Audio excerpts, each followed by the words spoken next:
Մենք անցած անգամ կանգ առանք մի փոքրային հարցի շուրջը, որ մենք որպես իմաստուն կույսեր շատ կարևոր է, որ մեր լապտերները լեցուն լինեն յուղով։ Դե հասկանալի է, որ այդ իսկական յուղի մասին չէ խոսքը, ոչ էլ իսկական ձեթի մասին է, ոչ էլ նավթուս, ասենք, սալյարկա բերենք, որ մեր լամպերը վառվի։ Սա մեր կյանքն է։ Սա մեր ներս եղած Քրիստոսն է, որպես մեր պարունակություն, որ իր փառքը պետք է արտացոլի մեր միջոցով։ Ինչպես ասում մի մարդ ասում էր, որ Աստված մեզ ստեղծեց որպես անոթ, որպես ինքը մեր մեջ լեցվի որպես պարունակություն եւ մեր միջոցով իր փառքը արտահայտի բոլոր հավիտյաններին։ Այսինքն մենք դառնում ենք Աստծո փառքի արտացոլման անոթներ։ Մեր մեջ է Քրիստոս։ Դա բավարար է, որ մենք կարողանանք լույս տալ մեր շրջապատին։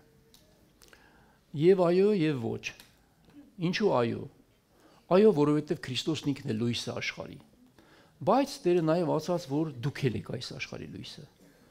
Եվ ձեր լույսը պետք է փայլի այս կամակոր ու խեղաթյուրված սերունդի մեջ որպես լուսատուներ։ Բայց կարող է ինչ-որ մի բան խանգարել մեր ներսի լույսի արտացոլմանը։ Կասեմ, մեր մաքուր լինելը։ Մի քանի օրինակ բերեմ։ Ասենք, որ ձեր տան պատուհանները կեղտոտ է։ Ու չեք լվացել մի քանի տարի։ Դա կազդի ձեր պատուհանից ներս թափանցող լույսի վրա,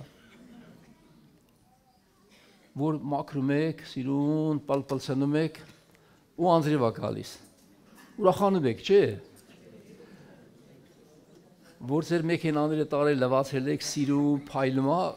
ու անձրև է գալիս, ենել ես վերջից մի երկու անգամ անձրև եկա, ոնց որ ցեխ կար, ոչ թե անձրև։ Ուրախացաք, չէ՞, բոլորը ասեք, ինչ լավ է, եկավ անձրև ցեխոտվա։ Չէ, մենք տխրում, ասում ենք կեղտոտվեց։ Որ կեղտոտվեց, տարբերակ չկար։ Ինչ է մնում դրանից հետո անել։ Մաքրել։ Ուրեմն կեղտը կարող է լինել մեր կյանքում։ Մենք աղտոտվենք ինչ-որ բաներից, բայց չմնանք դրա մեջ։ Մաքրասեր մարդը նա է, ով մաքրում է ինքն իրեն։ Չգիտեմ, ասում են ոչխարի եւ խոզի մեջ ինչ-որ մի տարբերություն կա, որ խոզին լվանում են, ասողոսներ ասում են, նորից նա գնում թավալվում է ցեխի մեջ։ Խոզը սիրում է ցեխ։ Որ ոչխարն է ցեխոտվում, ոչխարը չի սիրում ցեխ։ Էլի մանթա թափա տալ իրան, լավ չի զգում իրեն ցեխի մեջ։ Նրանք բնույթով իրարից տարբեր են։ Ուրեմն շատ կարևոր է, որպեսզի մենք միշտ մաքրվենք։ Երբ որ մեր դահլիճի այս աթոռները գնացին պատվիրեցինք սարքեն, պետք է ընտրեինք այդ պաստառը, այդ ամբույն, որ կա իր։ Դրա գույնը գնացինք Երևան ման եկանք եղբայրների հետ, որ ընտրենք որն ամենալավը։ Ես հակված էի այն ինչի վրա դուք հիմա նստած եք, այդ գույնը։ Շատ դատեցին ոմանք հետո մեր քույրիկներից հատկապես, ասեցին Էդի վրազք կեղտը կերևա, այնպեսի բան առնենք, որ կեղտակորույս լներ։ Հիմա ես ասեմ, լարեք մտածենք։ Ուրեմն կարևորը որ կեղտը չերևա, հա։ Հակառակ թող սպիտակ լինի կեղտը երևա, որ մաքրենք։ Հիմա մեր կյանքը ուզում եք որ կեղտակորույս լինի չերևա, կարևորը կեղտից մաքրվելն է, որովհետև Տերը որ վերադարձավ, այդ կեղտը ինքը ի հայտ կհանի։ Դրա համար ավելի լավ է թող երևա։ Բայց ապաշխարենք։ Թող աղտոտվի, բայց մաքրվենք։ Չմնանք այդ աղտի մեջ։ Ովքեր են հիշում մի ժամանակվա լամպերը։ Լամպը ուներ ապակի, ասում են լամպի շուշա, այդ լամպի շուշեն մաքրում էինք։ Հետո որ օգտագործում էինք, մանավանդ երբ որ մաքուր նավ չէր լինում, ասենք սալարկա էինք լցնում, մեր ասենց մի քանի անգամ հետո էլ վառում էր, բայց լույսը չէր թափանցում։ Ումն էր պետք է ներսի լույսը, որ արտաքինին չի կարող լույս տալ։ Ինչպես որ մեր պատուհանները երբ որ կեղտոտ են, չի կարող այդ լույսը թափանցել նաև մեր տան ներս։ Մի օր ավտոյից լույսերը լավ չէր գցում իրիկուն։ Արոսից ինչ եղավ լույսերից, լախարիմ լույսերը լավ էր։ Էլա տեսա որտե ես լույս գցվի։ Գցի կեղտոտա։ Մաքրեցի լույս եկավ։ Ուրեմն պետք է մաքրել։ Այո։ Երբ որ քնից ելնում ենք մեր Չենք մենք լվացվում։ Այս աչքերն էլ մեր ֆարերն ալ լվում ենք, չէ՞։ Որ ճպուռու տեղա մեր աչքերը կխանգարի մեզ լավ տեսնելուն, հաստատ կխանգարի։ Ուրեմն մաքրելը դառնում է շատ կարևոր։ Մեր փոխհարաբերությունները մեր շրջապատի հետ կարող են խանգարել, որ մեր լույսը մեզանով թափանցի, իհարկե կարող են։ Մեր փոխհարաբերությունը Աստծո հետ կարող է խանգարել, իհարկե կարող է խանգարել։ Այսինքն սրանք շատ կարևոր բաներ են։ Մեր խոսքերը ունեն մաքրություն եւ աղտոտություն։ Մարդիկ կան իրաց խոսքերը մենակ կեղտոտություն է։ Ինչ խոսում են մի քանի անարգալից աղտոտ բաներ են խոսում, իրենց բառապաշարի մեջ օգտագործում են, որը փչացնում է քո խոսքը։ Ուրեմն կարևոր նաև մեր բառապաշարը որպեսի մաքրվի, որպեսի մեր լույսը կարողանա արտացոլել մեր շրջապատին։ Այսքան կարևոր է սիրելի կույս, իմաստուն կույս, որ քո լույսը փայլի, եւ որ Տերը վերադարձավ քո փայլով դուրս գաս լուսափայլ Քրիստոսին դիմավորելով։ Այն հարսը, որը իր հանդերձները մաքուր, հետո այսօր չենք հասցնի կառնեն, որ երբ որ գրված է եւ հարսը ինքն իրեն պատրաստեց։ Ինքն իրեն պատրաստեց։ Փեսան հանդերձները բերեց, բայց հարսը պատրաստեց ինքն իրեն։ Եվ դուրս եկավ Փեսային միանալու եւ նույն հարսը ինքն է երկնային Երուսաղեմը եւ եկեղեցին, որ երկնքից զարդարված պիտի իջնի իր Փեսայի համար։ Այսքան կարեւոր է մեր մաքուր եւ ճիշտ լինելը։ Հիմա կասեք, բայց մենք սխալմունքներ շատ ենք ունենում։ Այո, ունենում ենք, բայց սրանցից պետք է ոչ միայն ապաշխարել գործած սխալները ներվելու համար, այլ մենք աճենք Քրիստոսի նմանությանը հասնելու, որովհետեւ մենք էլ այդ սխալները երբեք թույլ չտանք մեր կյանքում։ Հիմա Աստծո խոսքում էլ կա իմաստունները լսելով իրենց իմաստությունն են ավելացնում, բայց հիմարները հնարավոր է որ լսեն ու ոչինչ էլ իրենց յանքի վրա չավելանա։ Կանգ առանք այն մասի վրա, որ երբ որ Փեսան մի քիչ ուշացավ, ինչ արեցին, գրված է որ բոլորը նիրեցին ու քնեցին։ Փեսան ուշացավ։ Այդ ուշանալը կարող էր պատճառ դառնալ, որ նրանք հոգնեն։ Այո, կարող է։ Ես սրանով վերջացեցի, որ մենք էլ մի ժամանակ ասում ենք, հեսա գալիս է Տերը, հեսա գալիս է։ Այդպես էլ մինչև այսօր էլ չի եկել։ Ուրեմն իրական դեպք եմ պատմում։ Ուրեմն քարոզիչը կանգնած է ամբիոնի մոտ, ասում է Տերը շուտով գալու է, Տերը շուտով գալու է, Տերն ասած գալու եմ, Տերն ասած գալու եմ, այդ թափի հետ ընկնում է շրջում է այդ նստածների վրա։ Ելում ասում է կներեք, ես լավ չստացվեց, ասում է դու չէ, դու լավ էլ մի քանակա մասի գալիս եմ, մենք չհասկացանք որ փախնենք ինքով։ Հիմա էս գալու չէ։ Ես որ ասում եմ շուտով Տերը գալու է, Տերը կգա, երբ որ նա վերադարձավ, բոլորը պիտի տեսնեն Տիրոջ փառքը։ Հույսները կտրեցին, սա կարող էր պատճառ դառնալ թմբրելուն։ Այո, ոմանք երկար տարիներ հավատքի մեջ լինելով հանդերձ հանկարծ սկսում են հուսահատ լինել, կարծես հոգնում են եւ իրենց յանքը սկսում է ընդհատակ։ Հոգնեցին ծառայություններից։ Կարող է մարդը ծառայություններից հոգնել։ Այո, կարող է հոգնել։ Մի ժամանակ ասենք մեր մանկականները լիքներ ավելի շատ էր, հանկարծ ծառայությունները սկսեցին նվազել։ Մի ժամանակ մեր պատանիները եսիմ ինչքան էին, հանկարծ ծառայությունները սկսեց նվազել։ Մի ժամանակ մեր երիտասարդները ինչքան էին, հանկարծ սկսեց նվազել։ Բայց փառք Աստծուն, եկեղեցին սկսեց աճել։ Ուրեմն ինչ-որ բաներ կա, որ մեր ծառայությունից կախված է, թե ինչ աճ կունենա մեր եկեղեցին։ Երբ որ մենք հոգնենք ու թմրենք, մեր ծառայությունները նույնպես թուլանա։ Ուրեմն շատ կարևոր է, թե մենք ինչպես ենք մենք վազում Քրիստոսի գործը կատարելու։ Բարիք գործելուց կարող է մարդը հոգնել։ Այո, կարող է։ Շատ քրիստոնյաներ կան, ոչ միայն բարիք չեն գործում, այլ գործում են չարիք։ Մի հատ լավ բան, որ իրենցից կախված լինի, պատրաստ չեն անելու։ Որևէ խնդիր, որ առաջանա մեկը մեկին օգնելու, պատրաստ չեն դա անելու։ Մինչ մենք մոտենում ենք այն օրվան, որ մի օր, հիշեք, մենք մեր այս աշխարհից ոչինչ չենք տանելու, ոչ մի բան, ոչ ես, ոչ դուք չենք տանելու մեզ հետ, մենք դատարկ ենք գնալու։ Սուրբ Գիրքն ասում է, մերկ եկաք այս աշխարհ ու մերկ պիտի վերադառնաք այնտեղ, բայց մեր հետևից կգան մեր գործերը։ Երանի նրանց, ովքեր ննջեցին իտեր, այս է ասում Հոգին, նրանք հանգստացան իրենց տկնություններից եւ իրենց գործերը իրենց հետևից գնացին։ Ու մի օր կտեսնեք, որ այնտեղ էլ մեստեղի ոչինչ պետք չի։ Մենք պետք է գնանք, մեր հետևից կգան մեր գործերը, որից կախված է նաեւ մեր վարձքը։ Մաքուր ապրելուց ոմանք հնարավոր է որ հոգնեն։ Այո, պատահում է ամբարիշտից ավելի վատ է լինում հանկարծ հավատացյալը։ Եվ սա ոչ միայն փառք չի բերում Տիրոջը, այլ նաև անարգանք է բերում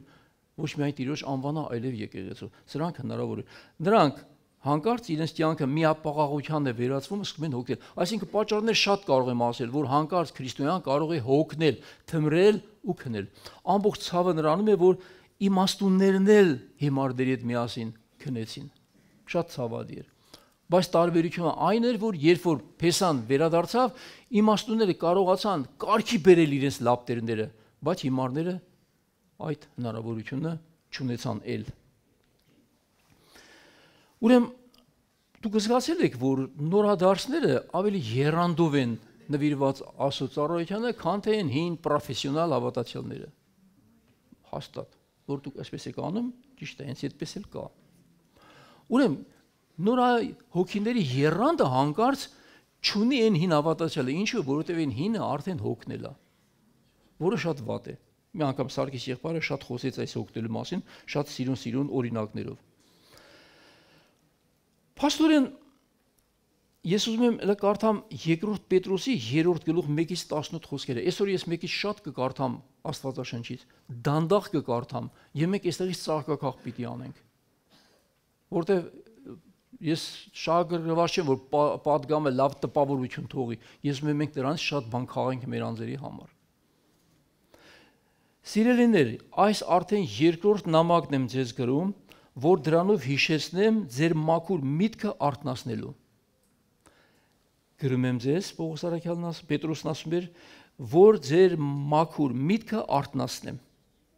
հիշեցնելով ձեզ։ Հիշեք Սուրբ Մարգարեների կողմից նախկինում ասված խոսքերը եւ ձեր առաքյալների պատգամը Տիրոջ ու Փրկչի վերաբերյալ։ Բայց նախ իմացեք այս, որ վերջին օրերին կգան ծաղրողներ, որոնք ըստ իրենց ցանկությունների պիտի վարվեն եւ պիտի ասեն ուր են դրա գալստյան խոստումը, քանի որ այն ժամանակից ի վեր, երբ հայրերը վախճանվեցին, ամեն բան աշխարհի արարչագործության սկզբից նույնն է մնում։ Ես մի ուրիշ ձևով ասեմ, որտեղ ես սովորում եմ այդ թարգմանությունը։ Կասեն ուր են դրա գալստյան խոստումը, քանի որ մեր նախահայրերի ննջելուց հետո ամեն ինչ նույն ձևով է մնում։ Կարծես ոչինչ չի փոխվել։ Մենք այդ օրերում ենք ապրում, որոնց այդպես է շատերն ասում են, դա բայ վերջը ինչ, անընդհատ էսեք ասի, բայց չեղավ, կգա այդ օրերը։ Այդ բանը պնդելով ցանկանում են մոռանալ, որ Աստծո խոսքով վաղուց ի վեր կային երկինքն ու երկիրը, եւ երկիրը ջրերից անջատվեց եւ նրա վրա հաստատվեց։ Դրա համար այն ժամանակվա աշխարհը ջրերով կործանվեց։ Այսինքն ջրերով սկզբից ջրերով պատած էր երկիրը, Ասորամանոց ցամաքը ջրերից անջատվեց, հետո մի օր այդ ջրերը նորից Աստված բերեց ցամաքի վրա ծածկեց։ Այսպես էր ստեղծվել, ջրերով էլ կործանվեց, բայց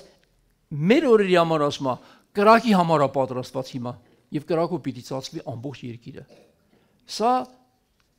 Պետրոս առաքյալն ասում էր, որ մի մոռանեցեք, որովհետև այժմ էլ այդ նույնը մնում է կրակի դատաստանի համար եւ ամբարիշտ մարդկանց կործանման համար։ Այսինքն այս երկիրը կկործանվի եւ սրա հետ միասին կկործանվեն բոլոր ամբարիշտները։ Ամբարիշտները անհավատները չեն։ Ամբարիշտները Աստծո հետ իրենց հարաբերությունները կորցրած կամ այն մարդիկ են, ովքեր չեն ուզեցել որպեսի ունենան։ Այս մեկը եւս ձեզանից ծածկված թող չլինի, սիրելիներ, որ Տիրոջ համար 1 օրը 1000 տարվա պես է, իսկ 1000 տարին 1 օրվա պես։ Ուշադիր լսեք։ Տերը իր խոստումը չի ուշացնի, ինչպես ոմանք կարծում են, թե ուշանում է, այլ մեր նկատմամբ համբերատար է, որովհետև չի ցանկանում, որ որևէ մեկը կորսվի, այլ բոլորն էլ ապաշխարության գան։ Բայց Տիրոջ օրը գողի պես պիտի գա։ Այդ ժամանակ երկինքը շարժությունով պիտի անցնի, ու երկնային մարմինները հրով կիզված պիտի հալվեն, եւ երկիրը նրա վրա եղած բոլոր գործերը պիտի այրվեն։ Քանի որ այս ամենը պիտի քանդվի, դուք սուրբ եւ աստվածապաշտ վարքի մեջ, որ գտնվում եք, ինչպիսին պետք է լինեք, սпасելով եւ ջանալով հասնել մեր Տիրոջ գալսյան օրվան, եւ երկինքը հրավար կրակով պիտի քանդվի եւ երկնային մարմինները հրկիզվելով պիտի լուծվեն։ Այսինքն մի օր ինչ որ մենք տեսնում ենք եւ տարերք հերով կիզված պիտի հալվի ու ամեն գործ, որ երկիր վրա կա, պիտի բերվի դատաստանի։ Մի օր ջրերով ծածկվեց երկիրը, լողում էր Նոյի տապանը ջրերի վրա 8 մարդ փրկվեց ջրեղեղից։ Մի օր պիտի գա կրակով ծածկի երկիրը եւ ոչ մեկը չի փրկվի այս երկրից։ Բացի եկեղեցուց, որ պետք է վերցվի ամպերով Քրիստոսի մոտ։ Հիմա այդ օրերը շատ սարսափելի օրեր կլինեն։ Ցավոք սրտի ոմանք այդ օրը նոր կհասկանան, որ իրենք ինչ կորցրեցին։ Բայց մենք նրա խոստման համաձայն նոր երկնքի ու նոր երկրի ենք սպասում, որի մեջ արդարությունն է բնակվում։ Դրա համար սիրելիներ, սրանց սпасելով ջանացեք, որ նա ձեզ գտնի ամբից ու անարատ խաղաղության մեջ։ Հիմա լսեք, իմաստուն կույսեր, որն էր քո անելիքը։ Առաջինը 11 խոսքում դուք սուրբ եւ աստվածապաշտ վարքի մեջ, երկրորդ 14 խոսքում ջանացեք, որ նա ձեզ գտնի ամբից եւ անարատ խաղաղության մեջ։ Սա քո պարունակությունն է, որ նա գա այսպես գտնի քեզ։ Իսկ դու ջանք անում ես, որ սա պահպանես։ Այստեղ ասում է ջանք արեք։ Ջանք արեք, որպեսզի նա ձեզ ամբից եւ անարատ գտնի խաղաղության մեջ։ Եվ մեր Տիրոջ համբերությունը փրկություն համարեցեք, ինչպես մեր սիրելի եղբայր Պողոսն էլ իրեն տրված իմաստությամբ գրեց ես, եւ ինչպես իր բոլոր նամակներում խոսում է այս բաների մասին։ Դրանցում մի քանի դժվարիմաց բաներ կան, որ անուսներն ու տատանվողները ծռմռում են մյուս գրքերի պես իրենց հոգիները կորստյան մատնելով։ Ասմական որոշ մարդիկ անուսներ եւ տատանվողներ, ովքեր ծռմռում են Աստծո խոսքը։ Պողոսն ասում է այսպեսի մարդկանց մասին, որոնք իրենց կորստյան համար են անում այդ ամենը։ Սա վերաբերում է արդեն հիմար կույսերին։ Ուրեմն դուք սիրելիներ, նախապես իմանալով զգույշ եղեք, որպեսզի անօրենների մոլորությամբ հափշտակվելով ձեր հաստատուն վիճակից չընկնեք։ Աճեք մեր Տեր Հիսուս Քրիստոսի շնորհքով եւ գիտությամբ, դրան փառք այժմ եւ մինչեւ հավիտենության օրը ամեն։ Երկրորդ Պետրոս 3:1-18 խոսքերը կարդացի։ Ուրեմն իմաստուն կույսեր, դուք սուրբ եւ աստվածապաշտ վարքի մեջ, ջանացեք, որ նա ձեզ ամբից ու անարատ գտնի խաղաղության մեջ, զգույշ եղեք, որպեսզի անօրենների մոլորությամբ հափշտակվելով ձեր հաստատուն վիճակից չընկնեք։ Եվ մեր Տեր Հիսուս Քրիստոսի շնորհքով աճեք։ Մենք ծաղկակաղարեցինք մեր համար ինչ-որ բան։ Սա մեր պարունակությունն է, որի համար պետք է մենք հոգանենք։ Շատերը կարող են ավետարանը ծռմռել։ Ինչու են ծռմռում ավետարանը։ Ոմանք ուղղակի չեն հասկանում, որի պատճառով են ծուռումուռ բացատրում, ոմանք ուզում են ծուռումուռ բացատրել, որպես իրենց ուզածը ստանան։ Առաջինը, որ մարդը լավ չի հասկանում, ներելի է։ Մարդը անկեղծ էր խոսում, բայց գիտեր ճիշտը դա էր։ Այդ պատճառով էր։ Երկրորդ հանկարծ դու ծռում ես, որ քո ուզածը ստանաս։ Անցած անգամ ես մի քանի բան այս մասին ասացի։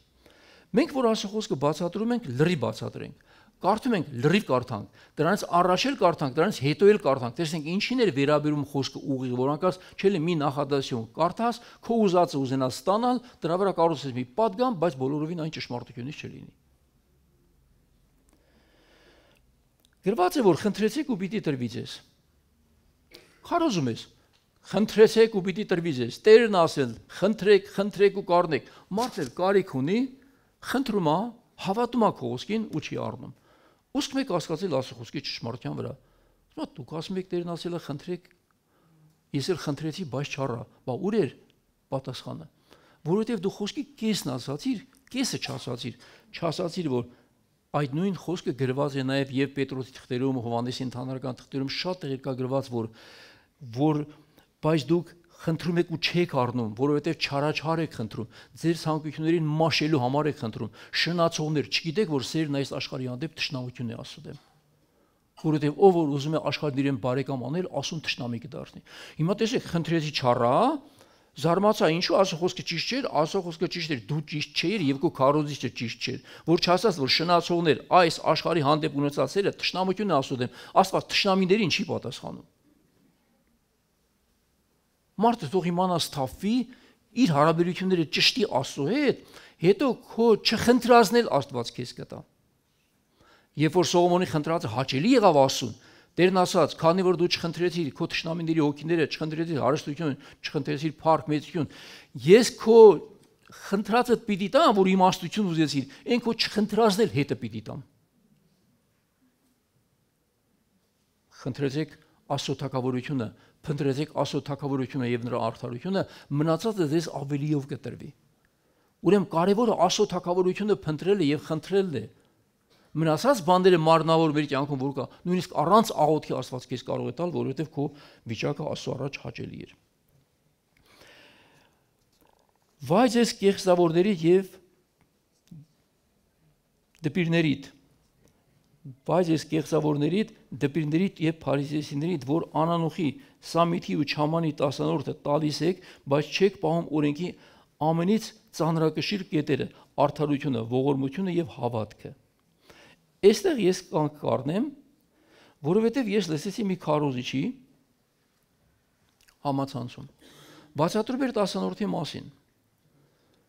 Երկար խոսեց, շատերը նայել են անգամ այդ, ու սկսեց բացատրել, որ 10-րդը դա ավելորդ բան է։ Որովհետև Հիսուսն ասաց, որ դուք մոռացել եք օրենքի մեծագույն ծանրակշիռ կետերը, որ էր արդարադատություն կամ արդարություն, ողորմություն եւ հավատ։ Այո, իսկապես արդարությունը, ողորմությունը եւ հավատը շատ ավելի կարեւոր է, քան 10-րդը։ Բայց ինչու դու չկարդացիր վերջի 2-3 բառը։ Քարոզիչը քարոզում է, ուզում է ստանա իր ուզածը, որ 10-րդը կարեւոր բան չէ, որովհետեւ նրանց ավելի կարեւոր բաներ կան, բայց շարունակությունը չկարդաց։ Ինչ էր գրված շարունակության մեջ։ Հարկ էր, որպեսի այդ անեիք, այն էլ չթողնեիք։ Ուրեմն սա եղանակը փոխեց ամբողջը։ Այո, արդարությունը, ողորմությունը եւ հավատը շատ ավելի կարեւոր է 10-րդից։ Բայց դերն ասած, այն մեծագույնները դուք արեք, այն էլ մի թողեք, որտեղ այն էլ կարեւոր էր։ Ինչու դու չասացիր, որպես ստանաս քո ուզածը։ Եվ մարդիկ լսում են այս քարոզը, գալիս ասում են, տենում եք ինչ ա, մարդը քարոզում ա, դուք այստեղ դրել եք ամբողջ օրը մենակ փող եք հավաքում, մենք ամբողջ օրը փող չենք հավաքում, բայց դա անհրաժեշտ էր, հիմա կասեմ թե ինչի համար։ Եվ Տերն ասաց էս։ Կարդամ մի ուրիշ թարգմանության մեջ։ Արեմտահայերեն թարգմանության մեջ։ Վայ ձեզ կեղծավոր դպիրներ ու փարիսեցիներ, որ անանուխի ու սամիթի չամանի 10-րդը կվճարեք եւ կձգեք օրենքի ծանր բաները, դատաստանը, ողորմությունը ու հավատը, ասոնք պետք էր անել եւ զանոնք չձգել, չթողնել։ Ռուսերենում ասում է՝ «И другого не оставлять», նույն միտքն է բառը, այն անեիք, մյուսը չթողնեիք։ Եվ Մատթեոս ավետարան 5:19 ասում է, որ արդ ով որ այս պատվիրանների ամենափոքրից մեկն անգամ անտեսի եւ մարդկանց այսպես ուսուցանի, նա երկինքի արքայության մեջ փոքր պիտի կոչվի, բայց ով որ կատարի եւ ուսուցանի, նա Աստծո թագավորության մեջ մեծ պիտի կոչվի։ Այսինքն, եթե մենք Աստծո խոսքի հետ գործ ունենք, ճիշտ սովորեցրու եւ ճիշտ ասա, ամբողջականը ասա, դուր կգա, չի գա, մարդը կանի, չի անի, այդ իր գործն է։ Դու ճիշտ ասա։ Մի օր կգա, որ այդ նույն մարդը կընդունի նաեւ ճիշտը, որովհետև ճիշտը շատ կարևոր էր։ Որ դու երկինքի արքայության մեջ մի բան չկորցնես, որտեվ ով որ ավելացնի այս խոսքերի վրա, Տերն ասաց պիտի Աստված իր պատվաստներն ավելացի նրա վրա, այդ մարգարեական խոսքերի անտեսելու համար։ Մեկը որ պակասեցնի, Աստված պիտի նրա բաժինը պակասեցնի կյանքի ծառից։ Այսինքն մենք ուշադիր վերաբերվենք։ Մի խոսք ասում է, եթե մեկը չի ուզում որևէ բան անել, պատճառ է փնտրում։ Նա ուզում է անել, առիթ է փնտրում։ Սա այսպես է։ Ովքեր չեն ուզում անել, պատճառ միշտ կա, բայց ովքեր որ ուզում են անել, անելու բան միշտ կա։ Իմաստու եւ հիմար կույսերի տարբերությունը նաեւ սրա մեջ է։ Նրանք չուզեցին անել, չուզեցին, չարեցին։ Հիմա տեսեք, ես մի օրինակ բերեմ թեկուզ Տեր Հիսուսի եւ իր աշակերտների հետ եղած իրավիճակից։ Նրանք գանձանակ ունեին, թե չունեին։ Բայց իրանց ինչին էր պետք, եթե դա ավելորդ բան էր։ Այդ այն գանձանակը չէր, որ տաճարին էին տալիս։ Այդ 12 հոգին Հիսուսի հետ միասին ունեին ընդհանուր գանձանակ։ Եվ դրանից ծախսեր էին անում։ Եվ տարբեր տեղերից ծաղկակաղ անելով տեսնում եք, որ օգտագործում են եւ աղքատների համար, եւ այրիների համար, օգտագործում են զատիկի արարողության հետ կատարված ծախսերի համար, ինչ որ բաների վրա օգտագործում էին այդ գումարը։ Եթե այդքան կարևոր չէր, ինչին էր պետք իրանց գանձանակը։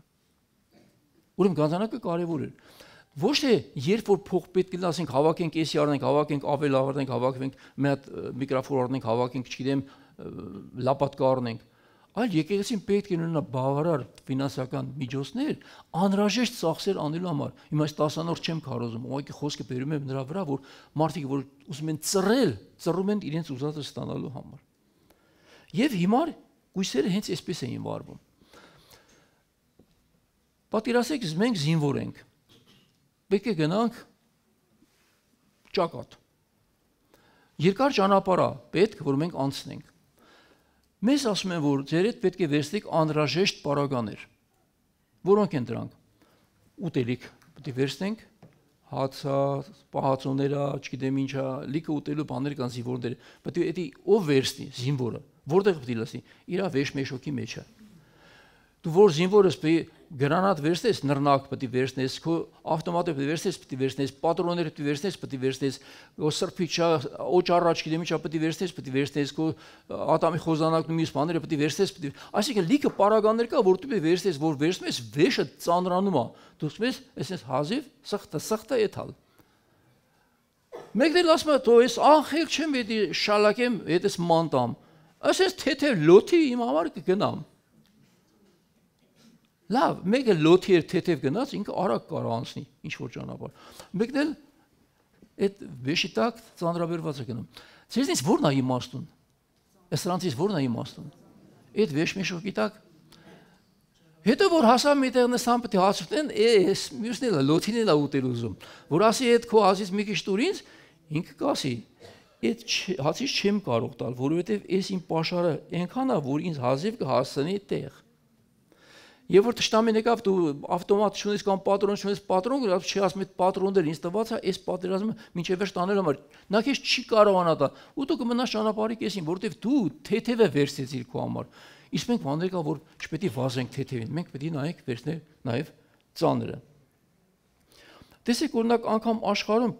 պետություններ բոլոր պետությունները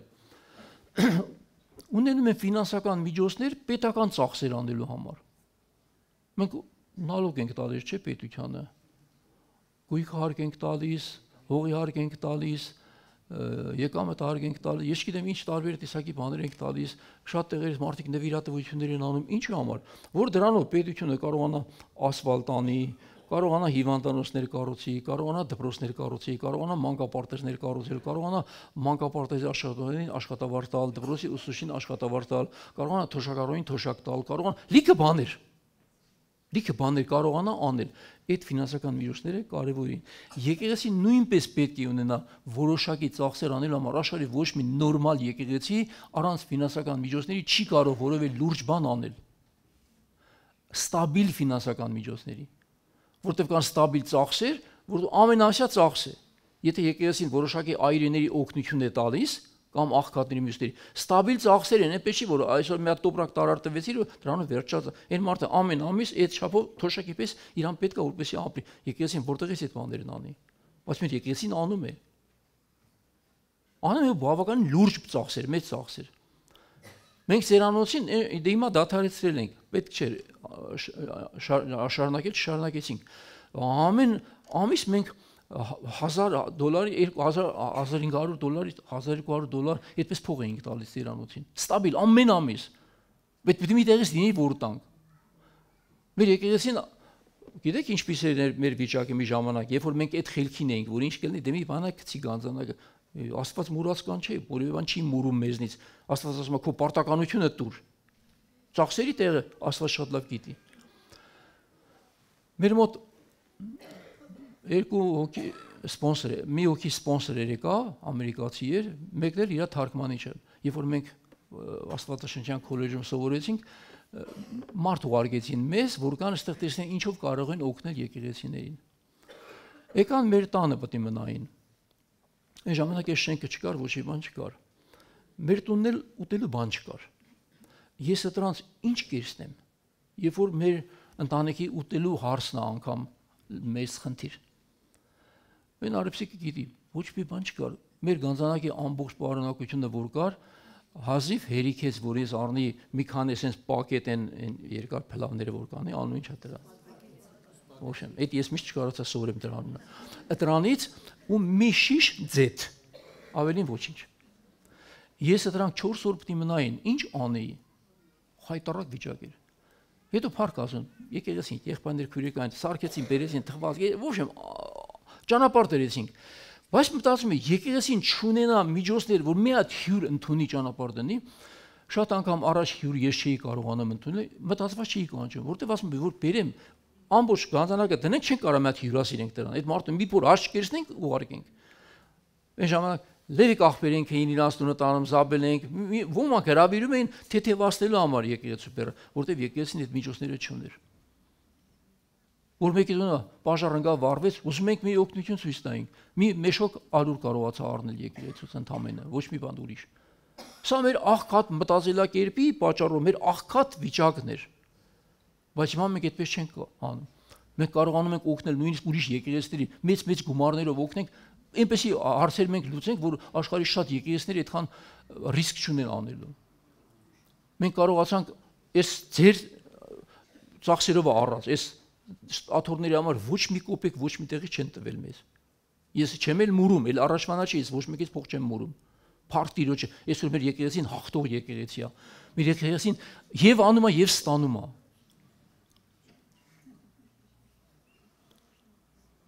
Գիտեք ինչ կանա ծախսվեց աթոռների վրա։ 6 միլիոն։ Որտեղից այդ փողը։ Դուք եք տվել։ Կարողացանք անել։ Աղքատերին օգնել, արցախցիներին, գիտեք ինչքան մեծ օգնություններ ենք արել մենք այդ բանը, չեմ ձենցնում, բայց եղել է որ արել ենք։ Այսինքն մենք չենք կարողանա անել ծախսեր, էներգետիկ ծախսեր, որ վառում են կոնդիցիոներները, էսա, գազա, սրանք բոլորը ծախսեր են, բայց այսօր մենք կարողանում ենք անել։ Ի շնորհիվ նրա, որ ես հասկացա, ես էլ բացատրեցի, որ այն պետք էր անել, այսօր չթողնել։ Այսինքն եկեղեցին առաջ գնում երկու թևով, եւ արդարությունն ապահում, եւ հավատն ապահում, եւ ողորմությունն ապահում, եւ պահում է նաեւ այն նաեւ բաց չթողնելը։ Նաեւ մարդիկ իրենց 10-րդից նվիրատվություններից ներդրում են եկեղեցում եւ եկեղեցին կարողանում է այդ հարցերը կազմակերպել անել։ Մեկ որ ուրիշ ճիզի վիզի բաներ ասում են, չկա փող։ Ասում են, վարագույրները փող։ Դե լավ էլ վարագույրը ինչ փող են։ Ասում են, ինքնին համաձայն չեն։ Բայց եթե առատություն լինի, չիմանանք ինչ անենք այդ փողը, վարագույրեր կառնենք, բայց եթե ես քանի գիտեմ ինչ պետք է անեմ, այդ վարագույրները մոռացեք։ Լավ։ Նաջարանը փոշմանել է։ Շատ լավ։ Հիմա ինչ է ասում Աստծո խոսքը այստեղ նստած յուրաքանչյուր մշակի։ Դուք մշակ եք։ Աստծո տնտեսության մշակներ եք։ Այս բաները հիշեցրու Տիրոջ առաջ վկայելով, որպեսզի լեզվակռիվ չանեն, որ ոչինչի պիտանի չէ, այլ լսողներին կործանում են։ Մի ուրիշ թարգմանության մեջ ասում է, ձեզնից հեռու վանեք փուչ վիճաբանությունները, որոնք լսողներին կործանում են։ Չդնենք վիճվենք այսպեսի հարցերի շուրջը։ Չես ուզում մի արա, բայց նաև մի պղտորի ուրիշին քոնը ստանալու համար։ Մի քարոզի դրան հակառակ, որ քո նմանները ավելացնես եկեղեցում։ Հետո կգա մի օր են դատարկ վեշմեշոկով դու պարաշոտով նստել է մարդը Սամայլոտ, վթարի տագնապ են տվել։ Իրա վեշմեշոկի մեջ պարաշուտ չկա, որտեվ է թեթև էր, էլի սիրուն թեթև սիրուն գնացին նստելը։ Այ անխիղճ պարաշուտ դիր մեջը, է պարաշուտը ծանրը։ Լավ ծանրա, Սամայլոտը կործանվում, բոլորը թռան պարաշուտները բացվել։ Դու թռել ես, քո պարաշուտը չի բացվում։ Գիտեք չէ, որ պարաշուտը մեկը թռնում է, մեջը պարաշուտ չկա, արագ իջնում է։ Բոլորը բացվել է, աբգոն արեց բոլորին, աբգոն արեց իջավ, վերջում ծխվեց ետնի վրա, որովհետև պարաշուտ չկար մեջը։ Էս է հիմար կույսի արագությունը։ Վազում ես առաջ, վազի, վերջդ լավ չի լինի։ Եվ տեսեք ինչ ասում, ջանա Աստծո առջև ինքդ քեզ փորձված մշակ ներկայացնել առանց ամաչելու, որ ճշմարտության խոսքը ուղիղ է ներկայացնում։ Երկրորդ Տիմոթեոս 2:14-15։ Ուրեմն որպես մշակ առանց ամոթի ճշմարտության խոսքը շիտակ ներկայացնող։ Մշակ առանց ամոթի, չեմ ասում անամոթ մարդ, այս իմաստով չէ, չի համաչում ասո ճշմարտությունը ուղիղ խոսել եւ շիտակ ներկայացնել։ Դուք պետք է լինեք դա։ Հիմա գանք վերջին օրերին։ Վերջին օրերին լավ բաներ ա սպասվում, թե վատ, ըստ ձեզ։ Ովքեր Աստծո խոսքը կարդացել են, կասեն վատ։ Ովքեր լավ, այսպես ման ունեն, ասում են լավատես մարդիկ, էլ ասում են լավ ա լինելու։ Ես կասեմ ոչ մի բան էլ լավ չի լինելու։ Բարձ է։ Հիմա կարդամ Ղուկաս ավետարան 21-րդ գլուխ 7-ից 28 խոսքերը, գրեթե այս նույն կրկնությամբ գրված է Մատթեոս ավետարան 24-րդ գլխում, երկուսն էլ ես կարդալու եմ։ Ինչու՞, որ մենք կարողանանք սրանցից ծաղկակաղ անել, որովհետև այս օրերը կգան մեր յուրաքանչյուրի կյանքում։ Ղուկաս եւ 24 Մատթեոս 24 գլուխները նույն տեքստն է, բայց մի քիչ մեկը մյուսին լրացնելով։ Եվ հարցեցին Հիսուսին ու ասացին. «Ինչ է լինելու քո գալության նշանից առաջ, ինչ կլինեն սրանք»։ Եվ ասաց. «Զգուշ եղեք, որ չխաբվեք»։ Այսինքն ամեն ինչից առաջ, Տիրոջ գալուց առաջ Տերն ասաց. «Զգուշ եղեք, որ ձեզ չխաբեն»։ Կա վտանգ, որ մեզ խաբեն։ Այո, ինչպես։ Հիմա տեսեք, որովհետև իմ անունով շատերը կգան ու կասեն, թե ես եմ եւ ժամանակը մոտեցել է, նրանց հետևից մի գնացեք։ Հիմա կասես դու էլ մի քիչ առաջ ասիր Տիրոջ գալուստը մոտ է, մի քո հետևից չգանք։ Այս մասին չէ, մարդիկ, որոնք ժամեր ու ժամանակներ են գրում, ասում են Տերն ասեց, այս ժամանակ գալիս եմ։ Մի քույրիկի, չգիտեմ, որ եկեղեցուց է եղել, ասել է Տերը ինձ ասել է երբ է գալու։ Ասում ասին կայքուր։ Տերն ասեց, कि ես չգիտեմ, հայրը գիտի, մենակ է դու ոնց իմացար, չէ, Տերն ինձ ասեց։ Ասեց ես աշունը սեպտեմբեր օգտոբերի կողմերը Կերևան։ Եթե այս անդամենը մարդու ասում, այսինքն մարդու հետևից մի գնացեք։ Բայց Տերն ասաց, դուք Քրիստոսի ոտնաձայնները կլսեք։ Դուք ժամերը ու ժամանակները կկարողանաք քննել իմ գալստյան ու կտեսնեք, որ մոտ է Տիրոջ գալուստը, բայց մարգարեական գրքեր կան, ու կտեսնեք այստեղ կարդամ, որ երբ որ Տերն ասաց, որպեսզի վերջնականապես կատարվեն բոլոր մարգարեությունները, կհասնենք այդ կետին։ Շատ մարգարեություններ կատարվել են ու կատարվում են, մինչև կգա վերջի մարգարեությունները, որ պետք է կատարվեն, որը գրված է Դանիել մարգարեության մեջ, որ ավերվածության պղծությունը պիտի նստի տաճարում, կգա սա եզրափակիչը, ֆինալն է արդեն սա, որպեսզի բոլորը կատարվի, որից հետո կհաջորդի այն, ինչին մենք այսքան ժամանակ սպասում ենք, ինչին եկեղեցին 2000 տարի ավելի սպասում է։ Իսկ երբ պատերազմի եւ խռովությունների մասին կլսեք, մի զարուրեք, որովհետեւ պետք է որ դա լինի, բայց դա դեռ վերջը չէ։ Այն ժամանակ նրանց ասաց. ազգ պիտի ելնի ազգի դեմ եւ թագավորություն թագավորության դեմ։ Մեծ երկրաշարժեր ու տարբեր տեղերում սով ու շանտախտ կլինեն, երկնքից արհավիրքներ ու մեծամեծ նշաններ կլինեն։ Ազգ ազգի վրա, թագավորություն թագավորության, այսինքն կսկսվի երկու փոքրիկ ազգերից պատերազմը կդառնա էսկալացիա տեղի կունենա, լայնածավալ կբռնկվի ամբողջ երկրագունդը։ Բայց այս բոլորից առաջ ձեզ կձերբակալեն ու կհալածեն, ժողովարաններին ու բանտերին կմատնեն, թագավորների եւ կուսակալների առաջ կտանեն իմ անվան համար, եւ դա ձեզ համար առիթ կլինի վկայության։ Հալածանքներ կլինեն, այնպեսի հալածանքներ, որի մասին հետո կկարդամ Մատթեոս ավետարանում գրված է անգամ որ ձեզ կսպանեն շատերիդ։ Հայտ ուտեղ դերում կարդակ միտեղ որտեղ ասում է եւ Գազանը պատերազմեց սուրբերի հետ ու հաղթեց նրանց։ Այնպեսի ծանր օրեր կգան, որ անգամ կզարմանաք, ոնց, բայց ոնց Տեր։ Եվ Տերն ասում էր, եթե ընտրյալների պատճառով այդ օրերը չկարճացվեին, ոչ մի անց չէր փրկվի։ Այսպեսի օրեր են սպասվում երկրագնդին։ Դուք հանգիստ նստեք սպասեք, թե ինչ պետք է, այլ մեր աղոթները մենք պետք է ուժեղացնենք։ Հաջորդ Կիրակի, եթե Տերը կամենա, կանչել եմ այն ուզբեկ քույրը, որ անցած անգամ կար այստեղ։ Մեր տանը մի քանի բան պատմեց վկայություն, ասեց ես սարելի, ասի այքուր։ Մի անգամ էլ արեք, էլի, եկեք դու էլ այդ եղբայրներ վկայություն տվեք մեր եկեղեցում։ Ինքը մուսուլմանների մեջ ոնց ապաշխարում Քրիստոսին ընդունում ու ինչ են անում իր գլխին, իր հերը, իր աղբերները ու այդ ամբողջ ազգը, երբ որ ամբողջ Ուզբեկստանում ասում մի 8 հոգի կար ընդամենը, որ մուսուլման դարձել էին քրիստոնյա։ Ոնց է հերը բերում հրասանապան, որ գյուլի տան մեջ է գնդակարի։ Կկա պատմի կտեսնեք, որ լսեք, ասեք, այ էսա հալածանքն ու քրիստոնյան։ Մենք քրիստոնյա ենք, իբր քրիստոնյա երկրում ապրող, բայց մարդիկ ինչեր են տանում, երբ որ այդքանից հետո կայնում ասում է Հիսուսն իմ Տերն է, իմ Աստվածն է։ Այսպեսի բաներ կան ու դեռ կգան։ Արդ ձեր սրտի մեջ դրեք, որ պատասխան տալու համար նախապես չպատրաստվեք։ Չի ասում այստեղ քարոզիչին քարոզից առաջ նախապես մի պատրաստվի։ Ասում է, երբ որ կտանեն ատյանների առաջ, մի գրի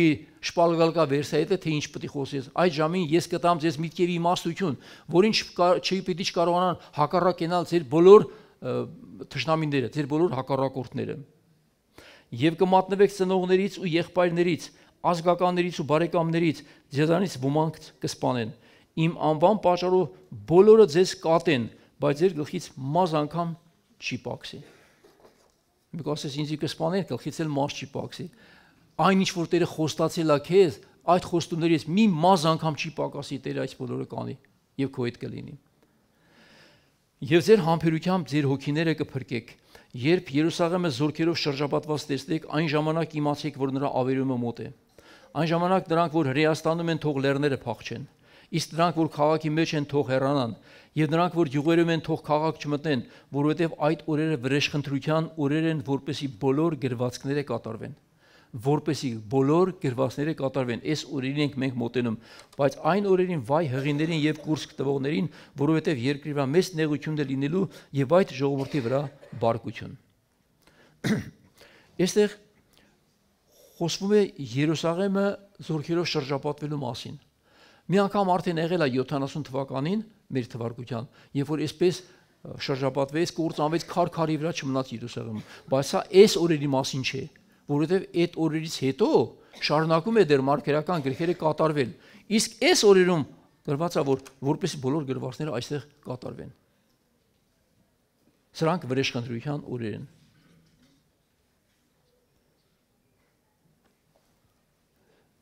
Սրով կընկնեն եւ բոլոր ազգերի մեջ գերի կտարվեն եւ Երուսաղեմը հեթանոսների կողմից ոտնակող կլինի, մինչեւ որ հեթանոսների ժամանակները լրանան։ Հիշում եք անցած անգամ ես ասացի, որ հեթանոսներին տրված է ժամանակ, ծածկվեց կուրություն եկավ Իսրայելի վրա, հեթանոսներին բացեց Աստված օրապաշխարեն, վարագույրը վեցվեց։ Օրեր պիտի գան, որ հեթանոսների ժամանակները կլրանան, պիտի ծածկվի վարագույրով նրանց համար ու կբացվի հрьяաների փրկությանը։ Այդ օրերին, որովհետև Աստված ըստ խոստմունքի Աբրահամի տված խոսքի համաձայն ունի մնացորդ փրկության համար հрья ազգից։ Այսպեսի օրեր են գալիս։ Այդ օրերը շատերը կուզենան հասկանալ ու չեն հասկանա։ Ասկի չեն ուզենա հասկանալ, որովհետև չեն հասկանա դրա կարևորությունը։ Որտեղ մինչև Աստված չբացի մարդու միտքը, մարդու սիրտը, մարդը չի կարող հասկանալ եւ ընդունել։ Արեգակի լուսնի եւ աստղերի վրա նշաններ կլինեն։ Երկրի վրա ազգերը կխռովեն եւ կտագնապեն ծովի ալեկոծումից ու շարաչյունից։ Մարդկանց սրտերը կնվաղեն վախից ու տագնապից, որ ամբողջ աշխարհի վրա գալու են, քանի որ երկնքի զորությունները պիտի շարժվեն։ Եվ այն ժամանակ մարդու որդին պիտի տեսնեն ամպերի վրա, որ գալիս է զորությամբ ու մեծ փառքով։ Եվ երբ այս բոլոր բաները սկսեք տեսնել, վեր նայեք եւ ձեր գլուխները բարձրացրեք, որովհետեւ ձեր փրկությունը մոտ է։ Ղուկաս 2:17-ից 28։ Այն ժամանակ պիտի տեսնեն մարդու որդուն եկած երկնքի ամպերի վրայով զորությամբ ու մեծ փառքով։ Այդ ժամանակ ձեր գլուխները բարձրացրեք, որովհետեւ ձեր փրկությունը մոտ է։ Իսկ ինչ է լինելու երկրի բնակիչներին այդ ժամանակ, ասում է, վայ պիտի գա երկրի բնակիչների վրա, լաց ու կոծով դրանք պիտի տեսնեն մարդու որդուն եկած երկնքի ամպերի վրայով։ Այդ ժամանակա, որ պիտի շատերն ասեն լերդերին ընկեք մեր վրա, ծածկեք մեզ Աստծո երեսից, որովհետև Աստծո բարգության օրը եկավ։ Երկրի վրա լինելով երկու դաս, ոմանք ողբան Քրիստոսի գալուստը տեսնելով, ոմանք գլուխները վեր բարձրացնենք, որովհետև ձեր փրկությունը մոտեցավ։ Այս երկու տեսակի վիճակը առաջացնելու։ Ու պատկերացրու դու եկեղեցու մնես քո ամբողջ կյանքը, վերջում դու դարձվես անհավատների շարքին։ Տերը քեզ դասի կեղծավորների շարքին, ամբարիշների շարքին։ Համկույսը լես, ամեն ինչ ունենաս, վերջում Տերն ասի քեզ չեմ ճանաչում։ Ինչու՞։ Որովհետև այսօր էլ դու Տիրոջը չես ճանաչում։ Հիմա իսկ ինչ էր գրված Դանիել մարգարեության մեջ։ Դանիել մարգարեությանի մեջ ինչ էր գրված, որ սրանք պիտի կատարվեն։ Եվ հիմա անցած անգամ էլ ասացի, հрьяաները Երուսաղեմի 3-րդ տաճարն են ուզում սարքեն, որին խանգարում է մուսուլմանական մի մզկիթ, որը պատերազմով վերցնեն, թե ինչով կանեն, պետք է անպայման անեն։ Պիտի անեն, այգնել երիժների մասին կարդաց չէ, հիշում եք բացատրում էր, որ այս բաները պատրաստվում են ամեն ինչին, որ պետք է գա այդ օրերը, որ պետք է տաճարում նստի նա, ով պետք է նստի իրեն հայտարարի որպես մեսիա, որպես աշխարհի փրկիչ։ Եվ դա լինելու է ները։ Դանիել մարգարեություն, Դանիել մարգարեություն 7-րդ գլուխ 13-14 9-ից կարդամ ես, բայց մինչ նայում էի գահեր տեղադրվեցին, այս Դանիելի մեջ է գրված, եւ ինավուրցը բազմեց։ Դրա հագուստը ձյան պես սպիտակ էր, իսկ դրա գլխի մազը մաքուր բրդի պես, նրա գահը կրակի բոց էր եւ նրա անիվները վառված կրակ։ Կրակի մի գետ էր հոսում եւ գնում էր նրա առաջից, հազարներն էին ծառայում նրան եւ բյուրավորները կանգնած էին նրա առաջ։ Դատարանը նստեց եւ գրքեր բացվեցին։ Դատաստանի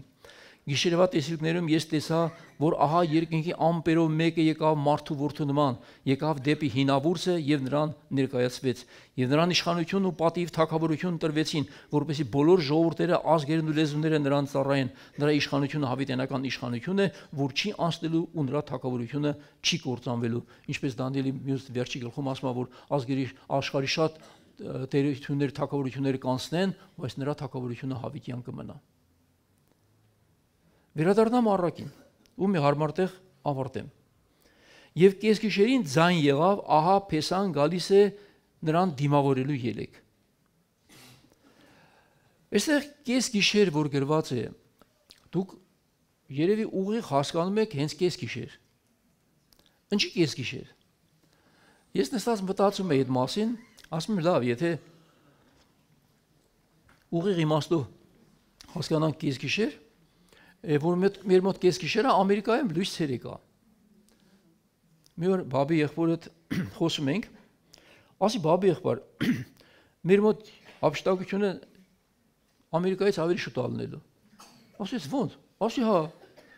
որտեղ մենք 12 ժամ առաջ ենք, ժամային գոտիով մենք առաջ ենք իրանցից 12 ժամ։ Օրը սկզբից մեր մոտ է գալիս, նոր 12 ժամ հետո բաբի հենց մոտ։ Ասի տերը գա մենք էթանք, լավ տեղերը կետանք։ Դու նոր հələ պետք է տերը այդ գարուշտը ասնից խնդած ասես ո՞նց կարա տենց էլի։ Դե կատակ է անում։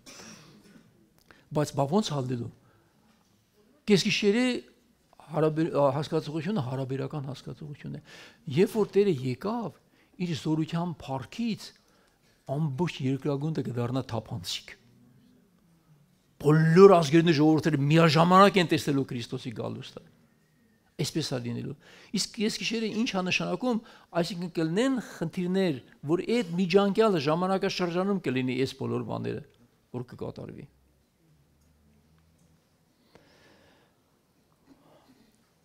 Սա այն օրն է, որ գալու է ու մարդիկ կլինեն, ովքեր ցնծալու են ուրախությունից իրենց ճիշտ ընտրության համար։ Իսկ ոմանք ողբալու են, որովհետև կհասկանան, որ ամեն բան արդեն կորած է, անդառնալի ու անշտկելի։ Ու պիտի լաց ու ող կապեն երկրի վրա։ Այդ օրը սարսափելի օր է լինելու եւ այդ օրը կոչվելու է Տիրոջ մեծ օր կամ Տիրոջ ահեղ օր։ Ով ոսկե անհանգստացավ։ Օրինակ ես անհանգստացա։ Այդ օրը կգա։ Լավ կլինի, որ մենք այդ օրվա համար պատրաստ լինենք։ Իսկ վերջին օրերին այս ամենից առաջ կգա Սուրբ Հոգու առատ օրհնությունների անձրև, որը խոսում է վերջին անձրևների մասին, որ պիտի գա երկրի վրա։ Ինչպես գրված է Հովել մարգարեության մեջ, ու պիտի ըլլա, որ ասկե ետև իմ հոգիս ամեն մարմնի վրա պիտի թափեմ, ու ձեր տղաքներն ու աղջիկները պիտի մարգարեյանան, ձեր ծերերը երազներ պիտի տեսնեն, ու ձեր երիտասարդները տեսիլքներ պիտի տեսնեն, եւ ծառաներուն վրա, աղախիներուն վրա էլ այն օրը իմ հոգիս պիտի թափեմ, ու երկնքի մեջ ու երկրի վրա նշաններ պիտի դնեմ, արյուն ու կրակ ու ծխիսյուններ, արեկակը խավար պիտի դառնա եւ լուսինը արյուն, մինչ դեռ Տիրոջ մեծ եւ ահեղ օրը չեկած, եւ պիտի լինի այնպես, որ ով որ կանչի Տիրոջ անունը պիտի փրկվի։ Հովել մարգարեություն 2:28-32։ Այս խոսքը կատարվեց մեկ անգամ Պենտեկոստի օրը Սուրբ Հոգու առաջի գալության ժամանակ, սրա կրկնակի օրհնությունները կլինի վերջին օրերի, վերջին անձրևների, վերջին օրհնությունների ժամանակ։ Շատ անգամ մենք կարդում ենք Նոր Կտակարանը, ասում ենք Երանի այն առաջի դարի առաքյալներին, որ այդքան բաներ տեսան իրանց միջոցով եղավ, որ կգան որ առաքյալները երազեին տեսնել վերջին օրերի օրդության անձրևները, որոնք այդպես էլ չեն կարողանա տեսնել, դա դուք պետք է տեսնեք։ Բայց սրա հետ կգա նաև այն մնացած իմ կարդացած բոլոր դժվարությունները, որի համար մենք պետք է պատրաստ լինենք։ Եկեք այստեղից դադարեցնեմ։ Ուղղակի Մատթեոս ավետարանը ավելի երկար է, էլի։ Մյուս անգամ այստեղից կսկսեմ, եթե Տերը կամենա, այդ մյուս անգամը գա։ Լա տեսնենք Մատթեոս ավետարանը ինչ ասում է այս օրերի մասին, մինչ Քրիստոսի երկրորդ գալուստը։ Որից հետո կգանք նորից գույսերին, տեսնենք լա այդ գույսերի վիճակն ինչ անելու։ Ոնց անենք այդ գույսերը, որ այդ հիմարությունը թողնեն, ու սկսեն զգաստանալ։ Կքննենք ու կտեսնենք, որ ոչ մի բան չեն կարող անել։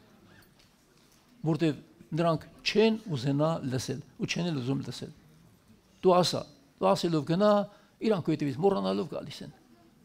Մինչև որ կգա այդ օրը, որ արդեն ամեն ինչ կորած կլինի։ Այսքան այսօր։ Տերը օրհնի ձեզ։